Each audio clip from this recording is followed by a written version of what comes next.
Hello friends, ఈరోజు మా ఇంట్లో వెజ్ ఫ్రైడ్ రైస్ అయితే చేస్తున్నానండి. చాలా ఈజీగా చేసుకోవచ్చు.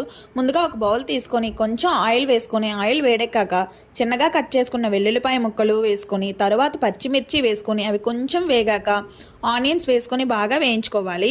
తర్వాత ఒక కప్పు గ్రీన్ క్యాప్సికమ్, ఒక కప్పు క్యారెట్, ఒక కప్పు స్వీట్ కార్న్ గింజలు, ఇంకా ఒక కప్పు క్యాబేజీ వేసుకొని కొంచెం సాల్ట్ వేసుకొని బాగా మగ్గనివ్వాలి. ఇంకా మీ దగ్గర ఏమైనా వెజిటేబుల్స్ ఉన్నా వేసుకోవచ్చు. ఈ వెజిటేబుల్స్ అన్నీ బాగా మగ్గాక బాస్మతి రైస్ ఉడికించుకొని వేసుకోవాలండి. నార్మల్ రైస్ అయినా వేసుకోవచ్చు.